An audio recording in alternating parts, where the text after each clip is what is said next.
Sorry dat ik jullie onderbreek en gezellig samen zijn, maar jullie krijgen vanavond nog voldoende gelegenheid om lekker bij te praten, want daar is deze avond ook uiteraard voor bedoeld. Van harte welkom. 40 jaar gemeente is aanleiding om een feestweek te hebben, die we afgelopen vrijdag begonnen zijn. We zijn eigenlijk vorige week donderdag al begonnen met de opening van de Noordwal. Maar toch wil ik aan de voorkant van deze avond heel even stilstaan bij iets wat de meesten van u allemaal wel al weten. Dat wij afgelopen maandag getroffen zijn door een heel triest bericht van 2 mensen die op de Akkeries hebben gewoond. De meeste van u ook wel kennen, die door een tragisch ongeval zijn omgekomen. We hebben gemeten om het programma van deze feestweek iets te moeten aanpassen. Dat hebben we ook gedaan in overleg met de familieleden van de overledenen. Maar ik zou het fijn vinden toch aan het begin van deze avond heel even met onze gedachten bij deze 2 mensen te zijn. Dus ik vraag u even een stil. Dankjewel. Nou, die titel, dat was best wel lastig, want hoe noem je zo'n verhaalbeurder? Uiteindelijk is het geworden in het Geldermunnigens een Using van Olan. En wie weet wat dat betekent? Een Using is een meewerkster van het eerste uur. We hebben net al gevraagd van wie was erbij, 40 jaar geleden. Toen stak ze niet de hand op, maar ze was er wel bij. Hey. Ben je er welkom?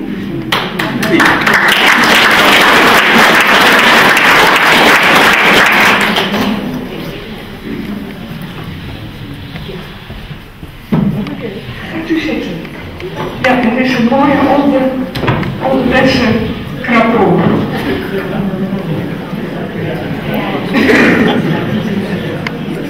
Henry zijn het ook van het Geldermunnigens voetbal wat Henry betreft ook wel goed.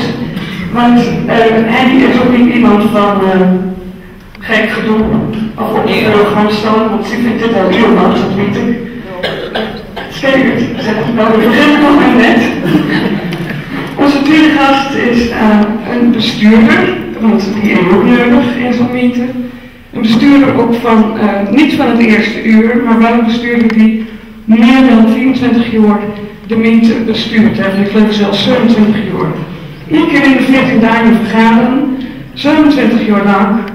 Ik heb het niet doorheen, maar ik ben in vele vergaderingen. Rijn Bremen.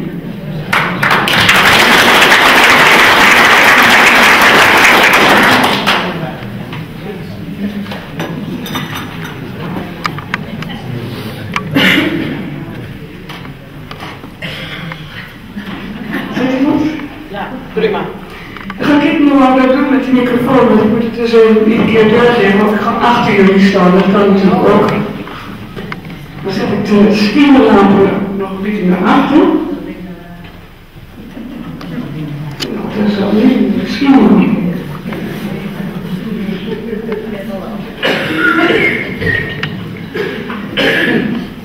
Ik probeer om in die wijk zoveel mogelijk aan bod te laten komen en die niet evenwichtig. En ik zei net vanaf het eerste uur, 40 jaar geleden, in 1969 bij de film, als medewerkster. Ik dacht erover na en van Henny had een ander gezin. 2 kinderen. Best vooruitstrevend in die tijd in Geldermoen als vrouw te gaan werken. Ja, dat denk ik wel. En wat zeiden de mensen ervan? Nou, denk ik niks, want dat was meteen de enige. Dus ik ging ook niet over de mensen, het ging over het bejaardencentrum. En de jongerencentrum, dat was net nee. Ja. De gangen waren er nog maar alleen, de Zuidwal, Westwal en Noordwal. En die waren ook al bewoond. En verder was er nog niks. Wel bouw, maar nog niet gewoon. En ze kwamen bij om te vragen van, wil je werken? Nee, en ben je ook de museum, de B. Die zat in dat was even. Ja, die zat in het stuur. En die vleug hulp. En toen heb ik die aangemeld. Met andere leraar en zijn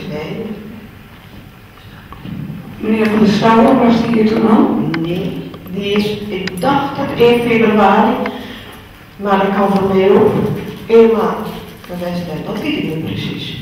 Ik dacht van 1 februari, dat die hier kwam. En waar bestond het werkuit toen?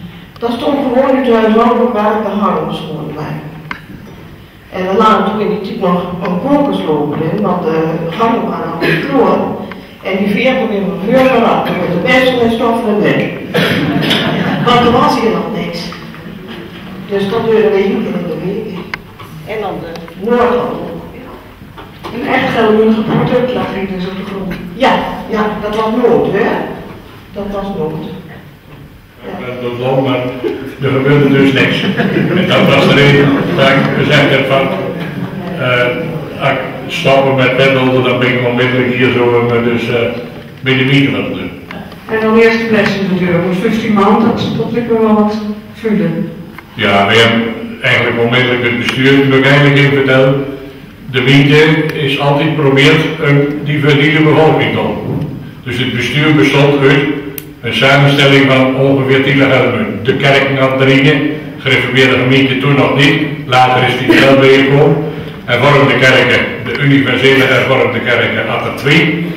De raad mocht 2 man afvaardigen en dan zie je dus het mooie van elementen. De 2 raadsfracties die niet in het college zaten, die werden overvaardigd naar de gemeente. Dus niet die als wethouders de rest. Zo doen ze dat eerst er ook in, want de Partij van de Arbeid zat toen niet in het bestuur. En toen waren we onmiddellijk met 3-4 man gewoon vergaderen. Ali, Eefbeen, Van der Veer. En wij hadden er altijd bij Jan Montus. Jan Montus hadden wij erbij. Omdat het woningwetwoning maar, daar kom ik zo nog wel op. En Herman van der Raad. En ja, op die manier ook boven hun en ook eigenlijk 24 jaar lang van eerste deur woont. Nou was die niet dat het zo uit zo'n beginnersgebied nog wat uitzoeken. Was het die tijd, dan was het wat verder tijd, maar in 1969, 1970 was het een heel vooruitstrevend concept. Ja, ja, men heeft hier gebouwd, een ander bouwde ze een bejaardenhuis. Zo heette dat. Als je erin kwam, dan moest je eerst door eigen geld op in. En die als niks had, die werd direct subsidieerd. De geluk was dat er in Hellemund nog wel wat geld zat, wonen ze eigenlijk zorgwoning niet. Dus zodoende is de gemeente gebouwd met woningwetwoning. Daarom is de gemeente nog steeds zo goedkoop, want iedereen woont in de gemeente in de gang met allemaal een woningwetwoning. Dan kreeg je gewoon de normale subsidie op enzovoort en door hebben wij geen keuze. En in de jaren 80, al dat gezamenlijk zeg maar opgebouwd tot zorg in die woning, want dat kon dus vroeger niet. In Nederland is het zo dat je een volkshuisvesting, die zorgt voor de woning, en sociale zaken zorgt voor de bejaardencentra. Wat wij dus wilden in de jaren 80, dat was dat je zorg gaven in de woningwetwoning.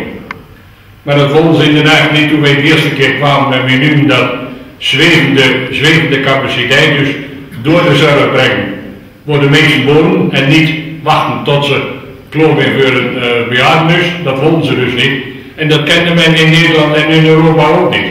Toen we de eerste keer kwamen, noemden wij dat zwevende capaciteit. En bij de provincie zijn Bremland heeft het woord nog iedere weer gebruikt, maar je niet meer komen. Nou, gelukkig is het goed gekomen. En toen we dus voor elkaar gekregen, dat woningzorg mocht nog in een woningwetwoning. Dus de eerste zorg die al in een woningwetwoning kwam, dat was ICARE, de eerste lijst. Door woonden wij verzorging en later kwam er nog weer verpleging bovenop. En zo geldt het eigenlijk nog steeds in alle andere woningen, dat ben nog steeds woningwetwoning, wordt dus de zorg gegeven wordt van uw twee.